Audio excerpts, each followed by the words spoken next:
recently retired. He was the VP of IT marketing for UPS. So without any further ado, just give him a roll. Thanks. Well, how y'all doing? What in? Thank you for having me. It's really good to be here. I retired in June after almost 37 years with UPS. What's really interesting is to look back and have some time now to look back, rest time to look back and think about some of the experiences over that 37 years. And when Jonpaul said, "Hey, I'd like you to come and give a talk," it was kind of a nice way to, look a little deeper into that. But I started with UPS as a tracing clerk.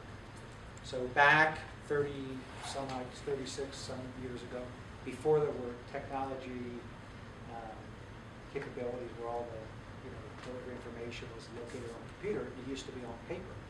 And the drivers, when they made deliveries, they actually took a clipboard and got someone to sign for the package, and those records went into this office. And what the technology was getting these inquiries that would come into the teletype, but then they would break them out on paper and give them to all the tracing clerks. And I was a tracing clerk, so you'd say, "Here's this inquiry." And this, by the way, was like state of the art. A customer could call UPS, get a package inquiry, because you couldn't do that with our primary competitor, the post office. Any ship that was there. But you'd get this tracer, and you'd go back through the records, and you'd try to locate the package, and more often than you did. And then you'd actually trace backwards the customer's signature on this piece of paper. Like you could literally see through it. And then you drop that in the mail, and the shipper received that back. And that was the state-of-the-art technology back in 1975. So as a communication group here, that was a pretty basic form of communication. But frankly, at the time, it was really considered innovative. Not anything I was doing, I was just one of the pieces of the puzzle. But just that process was really kind of state-of-the-art. But I mentioned, looking back over the years, 36 and a half, 37 years later, I was managing as a department manager, VP of Customer Technology Marketing, and that group was actually the group that had responsibility to figure out what to do with all the technology. And now you have all the data on, in terabytes, and pickup data, ship, delivery information, everything you could possibly imagine, time in transit, everything you could imagine about a lane or a path for a piece of, for a shipment to move. And now you're thinking through, and the people are thinking through, all right, how do we make this a value? Of course, one of those solutions was taking the technology and giving tracking instantly to our customers. So it was kind of the bookend to the starting point of tracking or tracing packages on paper, right? And you're all familiar with that. When you go to UPS.com, you have a tracking number, you look it up, and what do you get? Right, the progress of the shipment. Another extension to that was saying, well, we know that customers really want to drive traffic to their website, right? So any business, you want folks landing on your site, especially if it's a positive, right? Sometimes even if it's a not positive thing, but the idea is you want to drive traffic. So we would give customers, and still do, technology that allows them to track the package on their website. So you wouldn't leave their website or UPS.com, you would just stay in your site. And the reason why that's important is because then you can message to them around things that they're experiencing around the shipment, right? So you might have had a shipment, you found out it was delivered, and while you're on that page, because that data's streaming in, via XML, there's a number of different solutions to that. But while you're there, you have an audience, right? So you can say, hey, you bought the toner, you bought the printer, are you interested in anything else? Here's some things on special. My point is, it's kind of interesting to watch that, that progression of technology. But by the way, with that progression came real great opportunities to communicate to customers. So before I get deep into this conversation with you, let me ask you a couple questions. How many of you currently work for your final employer for the near term? You're at a company that when you graduate from this program, your intention is to stay with them. Yeah. Okay. I'd like to.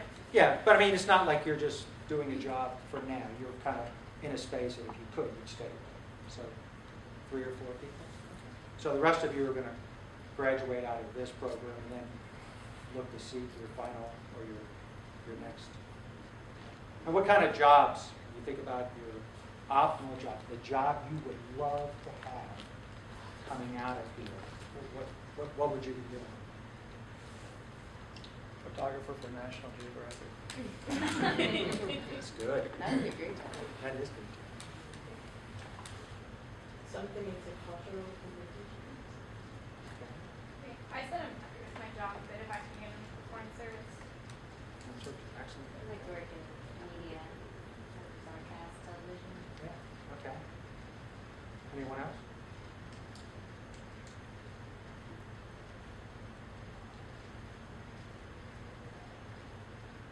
I'm looking at account management positions for either marketing, communications, or PR, preferably global organizations. Good. That's interesting. Any others? We're going to do research with employee communications. Good. All those really sound very exciting. Every one of them seems like, you have your finger on the pulse of a lot of information and a big task ahead of you to really drive that information. Am I right? And that's kind of the mecca, isn't it, of really kind of your expertise, right? Take either complex or simple messaging and figure out how to really get your arms around it and then communicate it well. Yeah, whether it's account manager, you're actually working in a company in communications or international environment, right? Some of them have different obstacles, but still the mainstream is kind of that communication knowledge expertise. And when I think about kind of the 37 years of experience that I have had, and by the way, I still have 2 businesses today, so even though I'm retired from UPS, I still do have active work, although not really the amount as I had before. But some of the things I think are really interesting is to be challenged with being the communicator for a particular thing.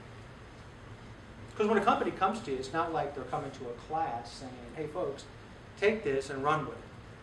Here. Not that that's bad, but I'm saying you may be the only person or one of 2 people. And they're going to say, here's the new product. Get her launched. Or we just opened up operation. By the way, the experience I did have with UPS is my family and I relocated to Canada. I heard the other speaker talking about international experiences. And I'll tell you what, when you show up somewhere in another country and you're the director of sales and you really don't know that culture, even though you've read up on it and have some feel for it, you don't know that culture. But now someone turns to you and says, okay, make the quota, make the sales goals. You don't know really if the people are the same, they're not the same, do customers receive messaging the same? But I think it's interesting to be handed that torch. It's really kind of a unique challenge, isn't it? I mean, there's it. Here, we're launching the #1 flagship product of our company. Actually, the company's future profits will be majority of this product here. Take it, launch it in Canada.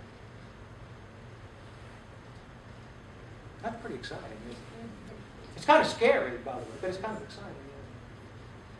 So when I think about some of the key elements, first element I think about in terms of what I've seen be successful is product knowledge.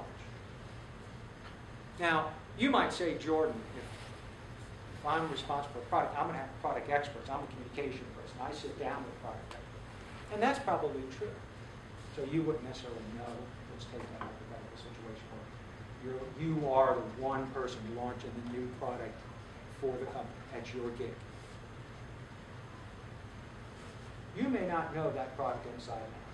You probably don't know it very well at all. You probably have some support people. But one of the things that I have found to be very, very critical around this whole area of communication, because every product that we had hit the street came through my department, all the technology solutions that we birthed and so on, right? So, and those that were up and running and modified them, you can't just slide a change in on a customer and not tell them about it, right? And you wouldn't spend all the money to change a product if you didn't believe there was new business or retention to get out of it. So there's always a communication aspect. But my point is that one of the things that I think really helped me coming out of a sales area and into a marketing area, having responsibility for the launches of our technology solutions, people had that responsibility. And you know, I have to review all that before it goes out, right? If you're the department head, if it falls flat, you just can't point to your people and say they just didn't do a good job. That's not going to happen, right? That doesn't work. Come on. But one of the things I think that's really a great differentiator, really helped me a lot, was thinking about the products beyond kind of the boilerplate. And what I mean by that is, and my son, by the way, we have 3 children and 7.5 grandchildren, so we have one in the oven. So it's really interesting to see kind of each of them in their stages of their career. Our youngest son just recently started a new job. And so we're kind of getting into this know the products, like everything was saying. And as he's getting into this job, he's really excited. He's really getting into the detail. He's going through training this week. He just started Monday. And you could just see in his mind thinking about what's important to know. Because he's a salesperson, inside salesperson, right? So he's got to cross-sell products with current customers. And you know, one might take, and by the way, whether it's a inside salesperson or you're the communication person, I think there's still a lot of value in that. Is one might say, just figure out kind of the boilerplate picture. Good enough. Read the brochure, get some information, and call it a day, and then champion and communicate those key aspects, and you're good. But what I think really is a great differentiator, and found it over and over and over, very helpful, is not just to know it at that level. Here's this product, here's the RAM that it has, here's what its overall features are, here's its warranty, here's its price point, here's price point of its competitors, here's, you know, that's all good. You're going to have to know that, right? You probably have to have some semblance. What I'm talking about is the next cut down. Because when you understand what the product does, what the solution does, or whether it's a product or it could just be a concept, you may be taking a concept out to the market. It might be helping reshape a company's persona. It might be rebranding a company, right? So the spectrum is just as wide. My point is when I think about what the solution sets for the communication is taking on, I think about the next step and the next step and the next piece. And what I mean by that is, let me give you an example. If you said, we have a product here, I'll stay on the product theme just for a moment because I think it might be easier to illustrate. So we said, here's this capability. We have a solution that allows you to do all the features and functions of your company, right? So HR, right? Payroll, inventory, vendor management, all those things. Now, today, the customer has 10 different systems. But we have one system that's affordable and you can bring it in. And so you could say, if we're taking that to market, the product itself and the fact that it combines one thing and all that, that's good enough, get that out the door. We're good to go, get on to the next product. But what I'm talking about is, what are the implications? And even though you're a communication person, just bear with me, because I think this is the key differentiation, is what does it really do? How does the customer benefit from some of those things, quote, that we're creating as the persona of the product? So, for instance, if a customer calls in, as an example, and this is the kind of granularity I always found to be very helpful. If a customer called in customer service today, you have to think about this because you've got to create your message, but what steps does the customer, does the company, have to go through to satisfy that customer? So it's not just saying all these systems tie together, isn't that a good idea? Because the customer has to think, or the receiver of the message has to think, well, what are the benefits? They have to put themselves, their own business, the problems they've had, and in the way of that and say, I think I understand how they would benefit me. But you could take that the next step. That's my point. You could rethink. You could think out how would that help the customer. So, for instance, if a customer calls a company, calls customer service and says, my order came in but I don't think it's the whole order. That's the question. Would it be beneficial to be able to go to one screen, see the order, see what's shipped, see what's on back order, see if there's any other orders in case the customer's thinking about that? Do you think there would be benefit to that? That's the kind of granularity when I think about before we're even going to put a piece of paper to a pen or a finger on a key, is to think right there and challenge those around us to help think through that. You'd be surprised how many people they don't have that experience of going that extra step, thinking through to that granular level. You might say, Jordan, I don't think we're going to get that kind of time. I mean, you just put me in that situation a minute ago. You said, I've got to launch this product. It's the biggest product we're going to put in the street. You know, most of the company's future revenues are at stake for this, and I'm a one-man show, a one-woman show. I don't think I have this kind of time. But my point is, what I've seen over many, many years, decades, is by thinking in those terms, you actually would drive out a clearer message and probably make your job easier. Because I'm telling you right now, you're going to sit down and go, okay, what are the key things we have to communicate? And you're going to be noodling through stuff, right? Massive pieces of information. How do you figure out what's the most important pieces to really push? You got a product person probably hitting you saying, let me tell you about this product and why this is a great product. You probably have someone over here from another portion of marketing describing consumer uptake and so on. But you're going to be sitting, I have a salesperson over here saying, let me tell you what my people. And you're going to be right in the middle of all that saying, how do I figure out what we're going out with? Because I'm going out with a media message. I may be going out with internal messaging. I'm going out probably with training for the sales force, depending on what job you have, right?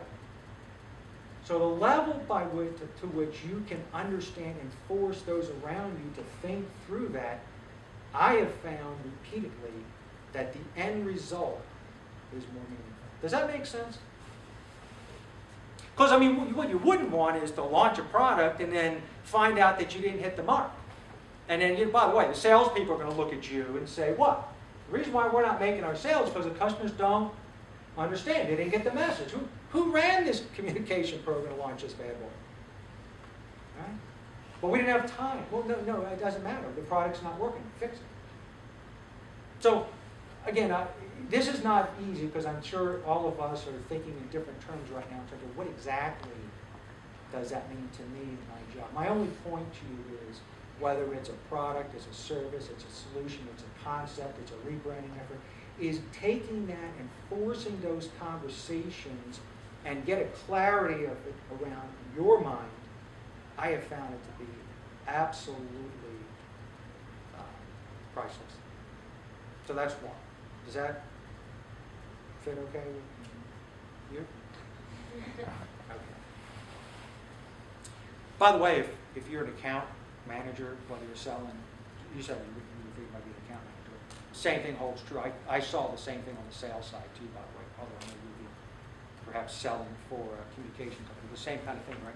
We have these assets, right? We can put you in these 5 different websites, this in print, this in cable TV, this on billboards, this in whatever, right?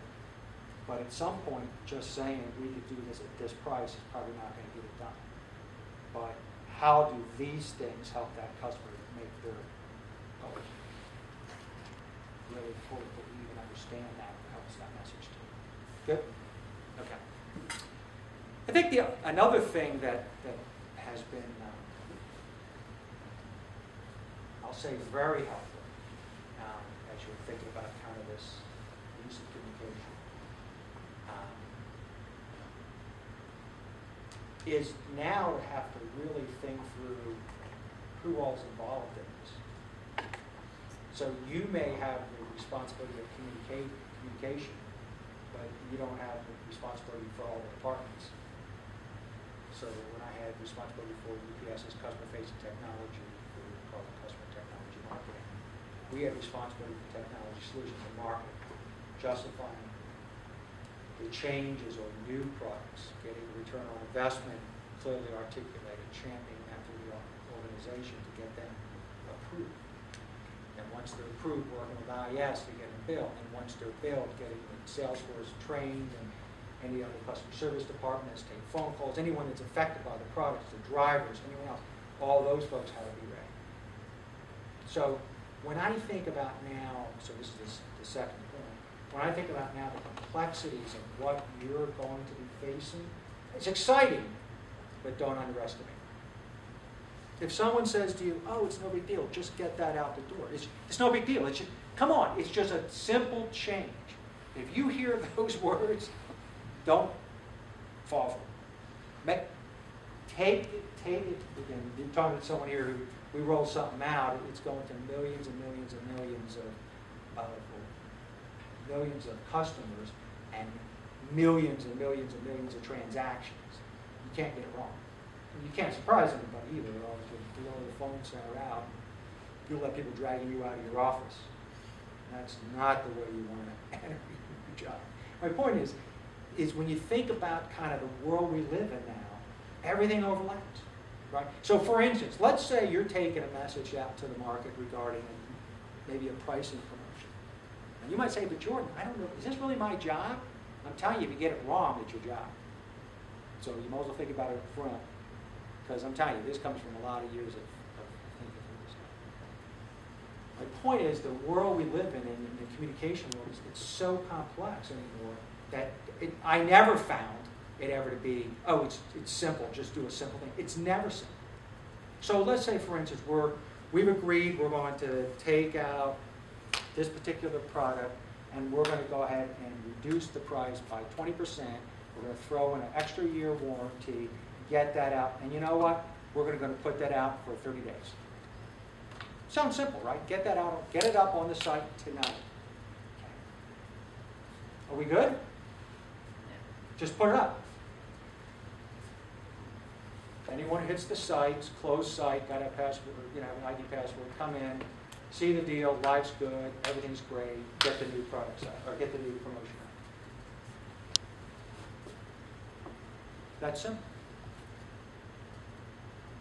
But where are the gotchas in there? What could you think about that there could be some conflict that shows up after you launched? 10% off, extra 1-year warranty, everything's good. I'll give you one, just to start us off. So we have a 1-year warranty that we're extending. We have 2 national accounts that represent 20% of our business here. Guess what? They don't get the 1-year warranty today. These 2 over here. So they're existing customers. They're top customers. But they don't get a warranty of 1 year for free. They pay for that. See what I mean? So we're ready to charge out because we want to get some sales, want to improve, revenue. You're about to put this thing up on the site. Off we go. I guarantee as soon as it hits the web, they're going to call their customer service rep and say, "Are you kidding me? Been with you for like 10 years. Everything I do through you guys. I have to learn on the web that you're giving some guy that gives one. There's no volume commitment. There's not. Just you buy the product, you get a 1-year commitment. I'm giving you, as much business as I can. I'm one of your largest customers. How about me? So my point is, when you think about taking this quote communication message, I have found that once that torch comes to you, your backyard's not small. It's giant. And the extent to which you can challenge those around you to make sure that, okay, are we good now? Now, I haven't even got into, have we made the right selection of how we're going to place it, and, duration, and so on, assets, and all that, is the Salesforce ready, and all that. We'll get to that in a minute. I'm just trying to make sure we get the first step, which is this vetted? Are we good? Does that feel comfortable? So my point is, on that one, your backyard gets big and wide. One of the jobs I had before, actually like 3 before my last assignment, was a group that literally you would go to them and say, I want to we've done the work on top customers, and we're going to create this new group, and we're going to give those customers benefits. And here are the benefits. Whatever they want. And that's it. So you'd get dispatched. So they come to you. It was like a project. They come and say, okay, here you go, do this. And you would take it, and then you would start. So it's very much in alignment with much of what you folks may be doing in the future. Here's this idea.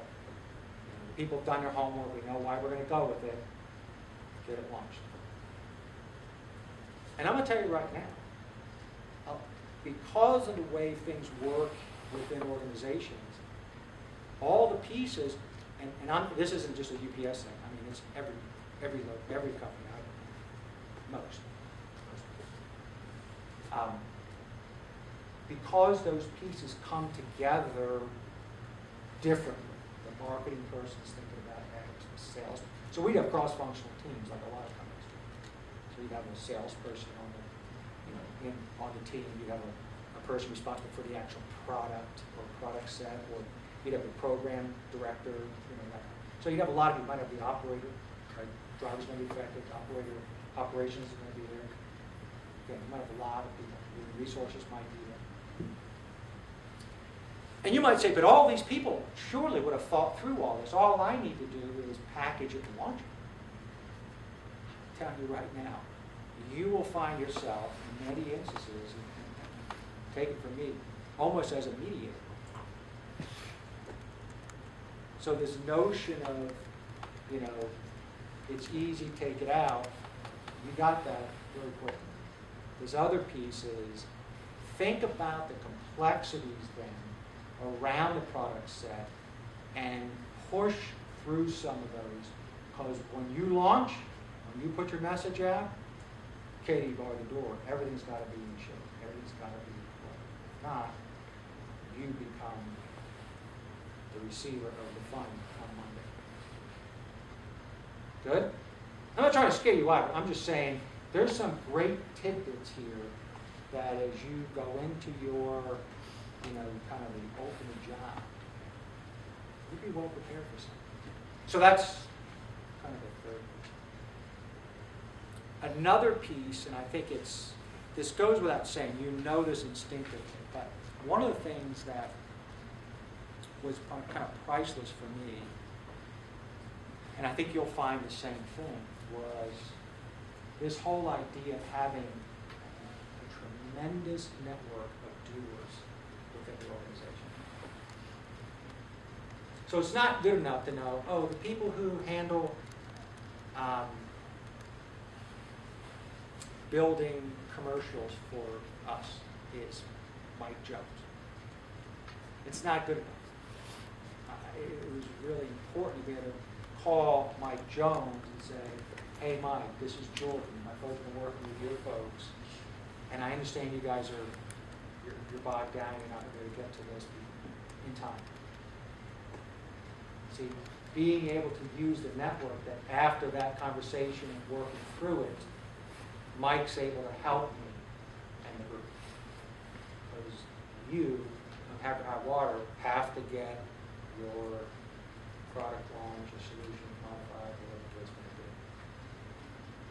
So this whole notion of have a network of people in the company and outside the company that, it's a one hand washes the other, don't get me wrong, but it is a network that we build.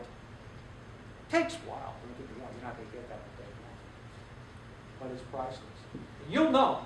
You'll see people, I guarantee, when you walk into the company you setting, in terms of this future job you go there, you'll see them. Because of the people that you can go to and say, you'll see them. Anyone could go to them and say, I got this last minute thing, we got to do this. And that person, 9.9 out of 10 times, will complete the job with face wins, obstacles beyond belief, but they always come out getting it done. You'll hear them say, no one else could have gotten this done, but this guy could, this gal got it. Have you ever met anyone like that or seen someone like that in a company? No, not yet. You will. You will. You'll see people who are known for that. Not like they're being held up or need some cue or something. I just mean, practically speaking, it seems like they always succeed. They get hard jobs, and they always succeed. Part of that success is the network, their network, within the company and outside the company. And within that, there's a lot of things at play, right?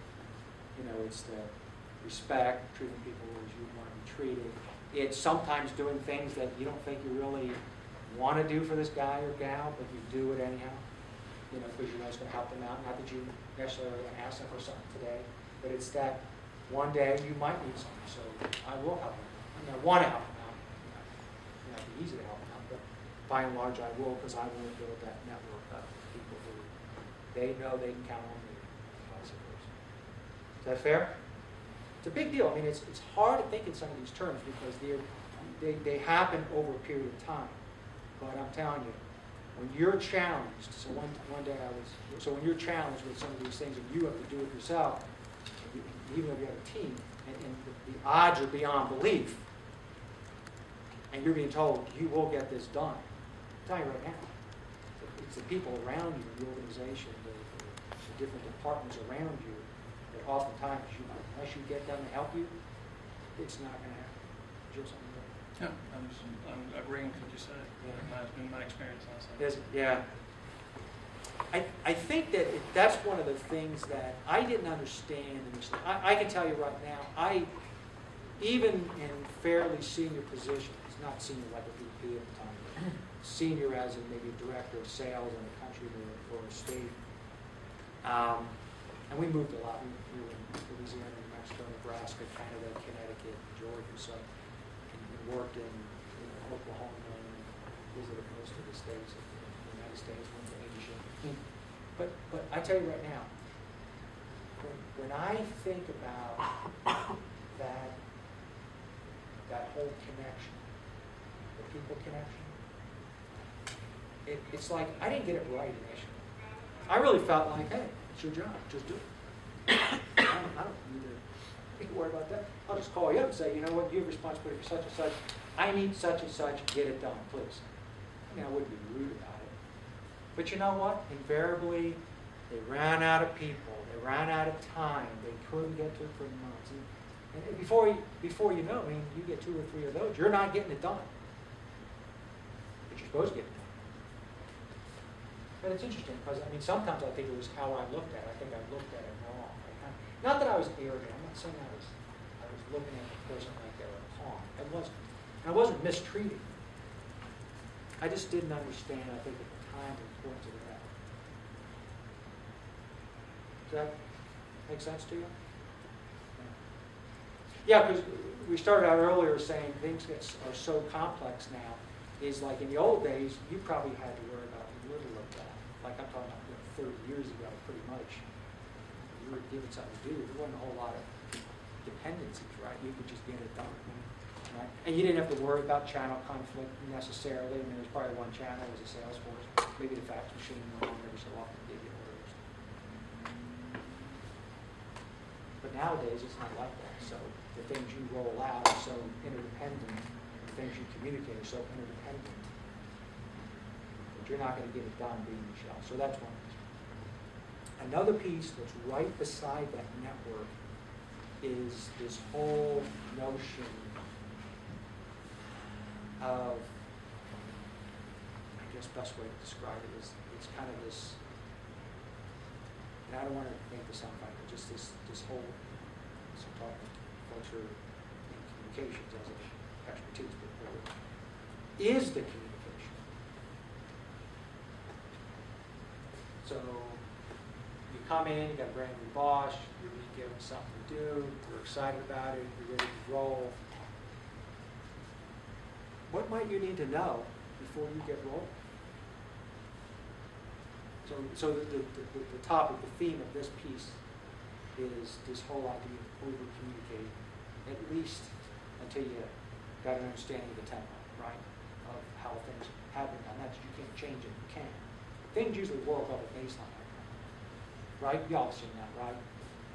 Certain fields, certain way we talk to customers, the way we conduct business, the way we dress, the way we talk, all that stuff. There's a certain culture theme, right? Whether it's here in the States, in Canada, in Asia, it doesn't matter. There's something going on there. You're coming into that. Or maybe you're in it now, but you're going to be in a different position maybe coming out with new responsibilities. So sometimes the whole idea, I've got this new job or I've got this job and I have to do, when your mission is you're like the voice of a product or a company, you really can't get it wrong. I mean, you could get it wrong, but just the consequences aren't good when you get it wrong. So one of the things of knowing the tempo, over-communicating, asking, figuring out, being overly perceptive around, why are things the way they are? What are those things that are kind of like holy grails? What are those things that aren't? So you don't end up taking a step with one of your product solutions, communication methods, and so on. I mean, and finally it fell flat. Or you may not even get that far, because many companies are going to have a ton of approvals, depending on how big of a company you're running. I mean, UPS, I can tell you right now, even though you're the department head, there's plenty of people around you that have to sign off on things before it's going out. Why? Because you can't get it wrong. You're going to have the same thing. So how would you like to do this? You enter your new job, you've been here for 6 months, got this brand new thing to do, maybe it's rebrand the company, you've done all the work, you've been thinking everything's good, you sit down with your boss for the big review and they look at it and go, are you kidding? That's what you get greeted. Are you kidding? And they're not rude to you, they're just like, yeah, this could be it. You can't do this. Why not? You shouldn't be asking them why not. Yeah. That why not, right? That's kind of the point, right? The why not start way back here. Right? And that doesn't mean you always have to do it the way we've always done it. Matter of fact, that's probably the worst thing you could do. But to understand why we've done it and understand what are some of the benefits we've gotten from doing it that way, but understanding you may want to take a bit of a different tact. And then who is it that you probably need to get some additional support, buy-in, what have you, before you get people around the world. Is that fair? Does that make sense? I can tell you right now, probably some of the most uncomfortable days for me, although there were probably several, but one of the uncomfortable is not doing that well. And surprising somebody, and in doing so, didn't cost you the job, but sure was awkward. And you will not be known for work excellence if you're surprising folks and not, and not figuring out up front. And then with that figuring out is consensus building. So put those two together. The great reveal.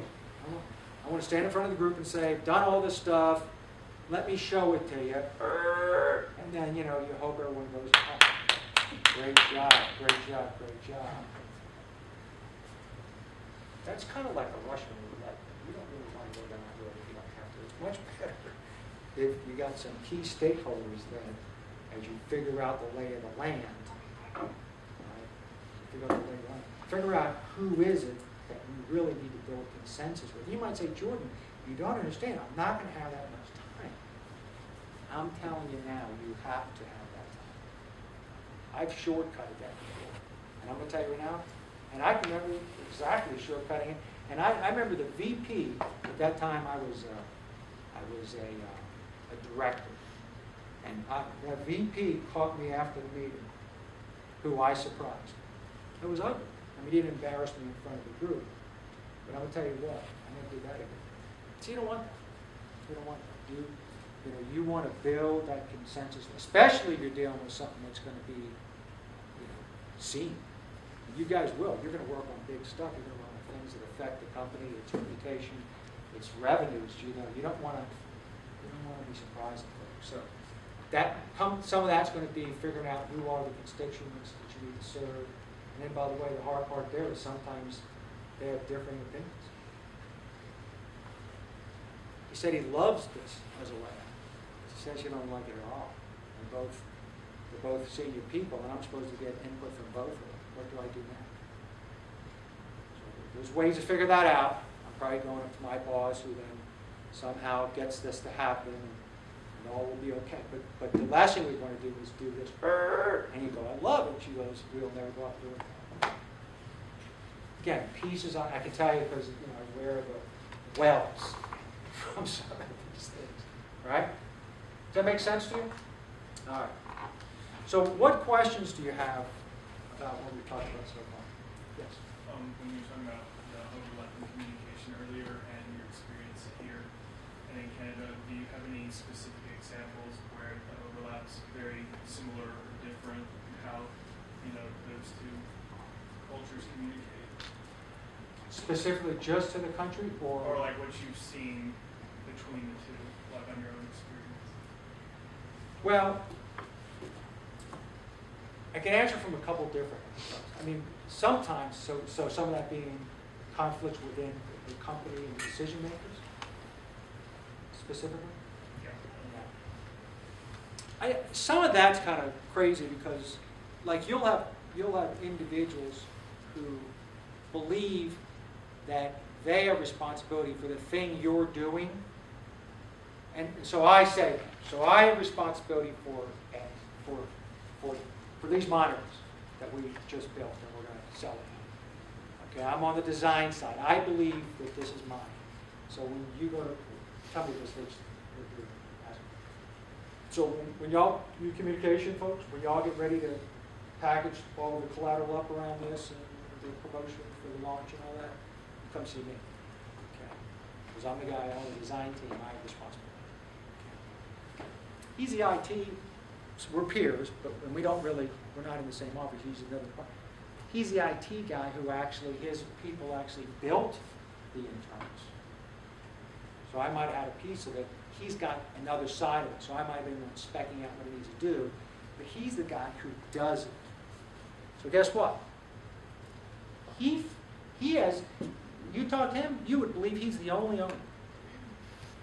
By the way, she's the finance and accounting person, the controller. And she doesn't really design any of this stuff. But what she does do is she has responsibility to make sure that the P&L for the company is hit. And if this thing tweaks up or goes over budget at all, or if it has a product issue as it's going through production, we're not going to make our numbers. And guess what her job is? We will make our numbers. So if you say to her, we're launching this thing, it's going out, she's going to say, yeah, you come see me. And it's interesting. We have 4 people here, or 3 people. We could probably give you a role too. He's a customer service person, and this thing goes out because 2 other launches, we had surprises. We had stuff go out, didn't have all the documentation. So the service guys got killed. So she says, look, y'all going to launch product? You come see me. So we have 4 people here, all that have a stake, and if you talk to them, you would believe they're the only people you have to serve. You just spoke to them individually. But you're going to say, but I'm just a communication person. Yeah, you are. Congratulations. You roll that baby out, you're going to hear from all 4 of us. So, and yes, I have had it where, by the way, we said, this is the rollout. And he said, over my dead body. She said, I like that. She said, I'm not sure that's enough in North America. What are you going to do? And what ends up happening, by the way, is you learn how to solve them because you can't go out without them. And you may not solve them yourself initially, but one day you may actually be running the communication department. So the point is, you do have to own that. I mean, whether you do it yourself and figure out how to solve this, or you have to run up through your chain of command. One thing you know you never want to do, and I've made this mistake too, and I've seen a lot of people make it, but you only do it once and then you probably won't be around in the future, is ignore. I guarantee the waves that come from this group right here, if you ever roll without getting them squared away, you would think that the earth would stop rotating. I'm serious. I mean, it gets like that because everyone, it's kind of deeply embedded. And by the way, I don't care if it's a small company or a large company, it doesn't matter. It might be just as intense on either side of it. My wife has a gift and bookstore. And I'm going to tell you right now, I mean, her margins are so thin, she can't afford she can't absorb, mistakes. And I've seen it on the exact opposite end where, the company could absorb it, but they're not willing to absorb it because it needs to be done right so it's additive to the bottom line, we're not going through all this to hurt the bottom line. Fair? So does that help you? Is that kind of where you're going? Yeah. And by the way, depending on where you go, that country, if you go, let's go to another country, depending on if that country is like equal to the country you came out of in terms of knowledge, progress, they may not be as well defined as that, or they may be overly, even more well defined. But you need to figure that out. And by the way, even if they're ill-defined, they don't even know that they should be concerned for it rolled out. It doesn't stop the consequences on Monday. So you figure out who those people are before you roll, because ultimately you don't want to roll it out to anybody. And you might say, this is just way too much work. And it is, but it is initially. But over time, as you start doing this, you'll know. You'll know. First of all, you'll kind of know our concerns up front. So you probably wouldn't wait until you get it all built to come talk to us for or our people. You would probably call a meeting of, probably not us necessarily, but you'd probably call our people. What concerns do you have? What do we need to be concerned about? What are the things that we have to satisfy? So you don't get into that situation after the fact. And you'll see, a lot of this stuff will just be calm and comfortable. Okay, so is that, okay. Any other questions? Really? You guys are quiet. For communication people, why are you loud? Did you notice any differences in that whole process you're talking about between working here and then when you were working in Canada? Oh yeah, definitely. And so at the time, to give you a perspective, UPS was founded in 1907, and it was like the mid-70s that Canada came on board. So the States had been around forever. When UPS started in Seattle, Washington, and it worked up and down the West Coast, and then it started on the East Coast, and then filled in the middle, and then Germany, Canada, over 200 countries now. So, but yeah, definitely. What's interesting there is, at the time, now everything has changed, but at the time, they were still developing, a lot of that kind of regimented kind of processes. Typically when you go to another country, and I've seen this in other countries beyond Canada, is typically they're running pretty lean. So it's not like they have a ton of people. You'll see that. You'll see that a lot in some of the countries or companies you work for. There'll be certain areas that just, they're on P&L, they have to run really lean. So there's not a lot of people just sitting around thinking about certain things. So, when you start talking about some of these things, you're like, what? So, but what I also saw was, as much as they may at the time not have had all that maturation in terms of departmental understanding, they got it when we sat down. And their entrepreneurial spirit, even though they're a part of a very large company, was like on overdrive, which is pretty cool. Not that the States wasn't, caring about what they were doing, but when you get to another country, it's like those folks are, they're living and dying by every little decision. There's very little space in there for a miss. They want to succeed. It's just a kind of an interesting kind of dimension of entrepreneurial expression. All positive. Okay, any other questions? Okay, because I'm hitting my last point. That's it. What time do you guys wrap this class up? Oh yeah, something like 15. Okay, so we're still okay. So there's only two other quick points, and we'll be done at 10:15. No, I'm just kidding. Break out the slides.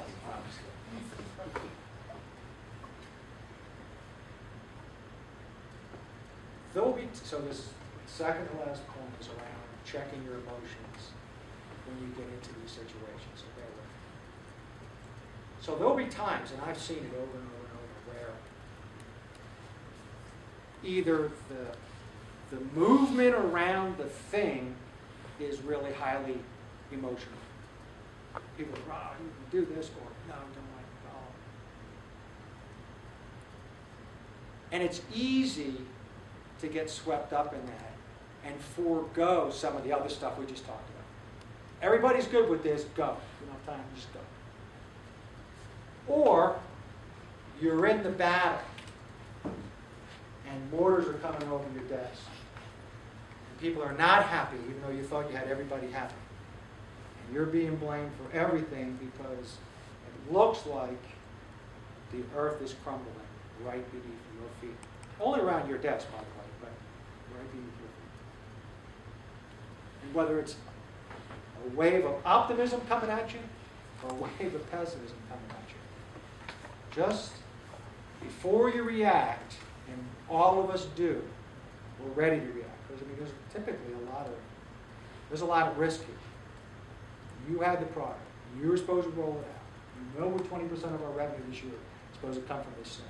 Salespeople haven't been trained. The customer service department's on the phone. They're all torqued off. And there you are, and the president's on the line, and you're the one taking the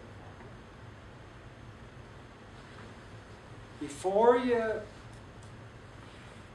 fall on your sword and everything's messed up, take a step back. A lot of times what you'll find, even although I wish that everything you folks touch never experiences this, but the more complex you do, products, projects, solutions, rollouts, branding, whatever, internal communications, whatever it is, whatever that may be, there will always be some flare that shows up from somewhere. Maybe it's not you checking your emotions. Sometimes it's you help checking someone else's emotions. And the only way you can deal with that is one way to make it work. And that is go look before you react. And what's interesting is you'll find, and this is just good-hearted people caring. You'll hear them say, the phone centers don't know what they're doing. Nobody was trained on this product. I mean, that's heresy, by the way. You roll something out, the salespeople or the inside salespeople or the customer service people don't know about that. I mean, life's going to be ugly. Now, you're saying to yourself, I know that's not true, because when we went through our checklist, we had it all. Mike Smith told me he went through all the training with the folks. But none of that matters at the time when the explosion happens. Right? You wouldn't want to just say to the person who's exploding, hey, wait a minute, Mike Smith told me about that. So put that baby on hold. Okay, thanks. Thank you for letting me know that. I will check into it immediately. And then go use your network. Go use your controls. Go figure out exactly where you are. And thank God, 9 times or 9.5 times out of 10, it won't be close to the chaos you reported. Not that the person was lying. They just took a tidbit and all full well hoping they had it right, but they're concerned, and that's the way they expressed it. So you will see that if you have the role of communications. You will see that come at you. And you will probably feel like you're going to be the target of that. It's not really intended to be that way, but you will find it. You'll be the recipient of that. So again, the thing I found, initially you're not going to feel like you should say, here, let me check that out. You probably got 10 other projects to go. You don't have time to mess with this stuff. Last 2 times this guy reported something to me, it was smoke. Let me just blow them off. Done. Just check into it. And I can't tell you how many times you go read through it. What you're being told is not exactly correct. It's probably some person who was on the phone who didn't know, that the person synthesized it. Why didn't you know that? We weren't trained. Well, it turned out they were on maternity or they were off with a day off and they were supposed to get trained, but they didn't. One person didn't get trained. But yet that somehow translated into you guys didn't train the call centers. Good? Okay. There will be time, stuff, that you will say to yourself, I'm not sure I'm right. I thought we had this figured out. I thought that was the way the product was going to be. I thought I had it. I thought we had it. We had these 4 people. They gave us all the key input. Didn't we have this? How did we get it so wrong? And you'll say to yourself, I don't trust this. I don't understand what we did wrong. How do we go out and miss that entirely? And so what you're going to find, I think, and I've seen this, is that sometimes you didn't miss it. Sometimes it just wasn't completely understood. It wasn't that you missed it. It was just a bit off. And you might say, I thought we checked everything. But the truth is, you never can check everything. Question is, what are your controls? Let me give you an example. One of the jobs I was given when I first came to corporate was, this is back in the days before the web, and everything was on paper. And the job was to be the rate change coordinator. This is like an extracurricular job, I got other stuff to do like this. So when the company had a rate change, they had massive numbers of different charts depending on what country and lane pair and a number of things. And here's the bottom line. When the new rates got built and the new rules around the services got built, you had to update them. This is very much in line with the communication model. You had to go through every document, and change it. Or confirm that it didn't need to change. And here's how it was explained to me. If a period is missing, like let's say the rate was $20.62. If that period is missing between the $20 and the 62 cents portion, we will not send the material to the customer. We will scrap it all because we will not send an inferior product to the customers. It takes box cars of paper. This is kind of heavy duty kind of stock to print them the first time. To print them another time would mean we have to get more box cars. In addition to cost, we can't, there's just not like box cars sitting down the road. And then you still got to go through all the process of getting the documentation printed. We will lose millions of dollars for every day that the thing was late. I looked at myself and said, I was always a detail-oriented individual. But there were times I would say, are you kidding me? A period. They didn't say, like, if you express something correctly, it's not going out. They didn't say, if you have the math wrong, it's not going out. They said a period. And I've been around long enough to know that they were telling the truth.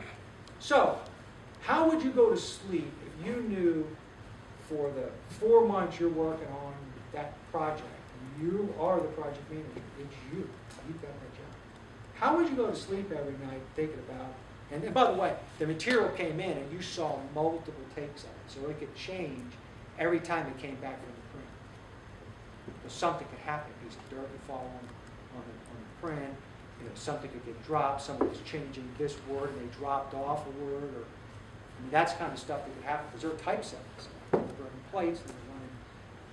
How would you go to sleep every night, especially towards the end when you give them the go-ahead, the print? How would you do that? What would you do if you were faced with that communication? When you say go, we'll print all the stuff. What would you do in terms of controls to make sure, beyond a shadow of doubt, there's not a period missing? Every word is right. Thousands and thousands and thousands and thousands and thousands of things are wrong. What would you do? Y'all got to know this answer because you only have like 3 weeks of class left. And you're being shoved out into the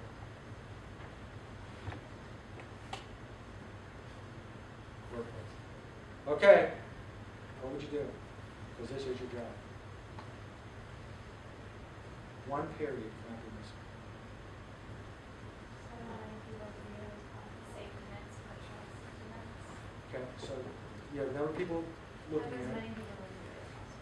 Okay, Electronic safety nets, give me in case it didn't go, you have a backup. Or if you're going to save it and you have an error, it'll tell you what the error is and go back. Oh, I see. Where you Okay. can save. Okay. Have a PR professional on hand in case there's a. In case you get fired, someone can fill in for you, that's good. Good crisis yeah, so communication. commas in the wrong spot. Change the whole thing. Anything else you would do? Is it just some people to know? Okay. Good input. So yeah, that's exactly what allowed me to go to sleep. So here's what we did. And so this is just an example of control. So I'll get you a high level what. It's more about how do you know. You got to go to bed at night knowing you're good with your area of responsibility. And the more you do that, the more success you'll have. The more success you have, the more responsibility you get. The responsibility you get, the more things you keep getting. So this will be helpful to you at some point as my final point. So we had a number of proofreaders. And they were, UPS, they were good with, they didn't have extravagant amounts of staff on them. They did not. But they would say to you, what do you need? What do you need? Justify. Tell me what you need. So the plan was, we need 6 people. And we put 2 people on a team. So there's 3 teams consisting of 2. And every time, so what would happen is the change got made, you'd get the change made, and you'd sign off on it, and the people would look at the changes and say, yeah, the change is right, that's what we're looking to change. And it goes off to the printer, and it comes back. And today you don't have all that plate stuff, you're saving versions and all, but the same thing holds true. So. But when the copy came back, that was the copy that was, quote, this reflects your change. They call it like the blue, but it could just be a saved version. That got given to each of the teams. But you stood as the gate. And it was kind of neat because you'd actually say to the team, because I'm going to look, I'm going to check the stuff myself. Don't let me find stuff you guys can find. And so we'd have, so you being on the team, you would look through everything and you'd read every number and word to your partner. Every one, and they would check off their control version, the marked up control version. You got the one that came from the printer. You've got the one we sent to you. Not the printer one. The printer down hall, I mean the commercial printer that's going to do all this stuff. And then vice versa. When you were done, she read it to you. You guys would aggregate your stuff, and you'd come see me. Now I've already gone through it, and I've been doing it, for a while. So after a while, it was kind of interesting because you'd come in and it almost became a challenge because you want to make sure I didn't find it. Typically, I could find something. But it's interesting, as you guys got more experience as a team, I find less that you would find. But then, these 2 are a team.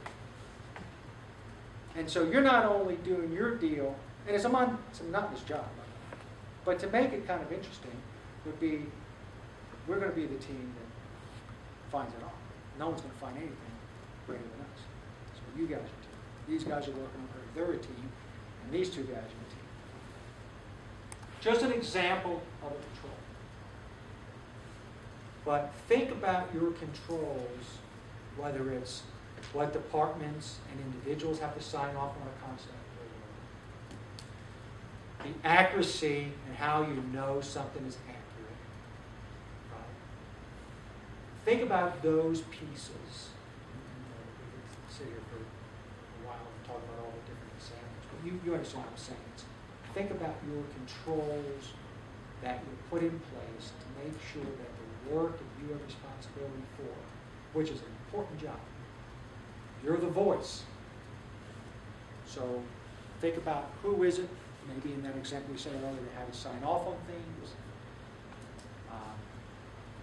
Think about in terms of the quality work, things about do we have all the changes, how do you know all that stuff? You be the person who thinks through the controls. Now, your company might already have some of these in place, but that doesn't mean necessarily they're as complete as they need to be. Don't be afraid to go a little beyond. And I can honestly tell you the truth, is when your head hits that pillow and the stuff is launching in the morning, you have to be comfortable. And it is your job. You're the communication person. It is your job. I don't care if it's a memo going internally, it's a rebranding of the company, it's a product solution set going, it doesn't matter. You are the communication person, so you have that responsibility. The ads going on air, whatever it is. Is that fair? Okay. So we got 3.2 more minutes left. What questions do we have? You guys can't be that quiet. You're communications people. You have to be bold. Oh, I see. It's all in the You're just so thorough. You're so thorough. You just covered everything. And be complimentary. There you go. Anything else? Really? All right. Check one.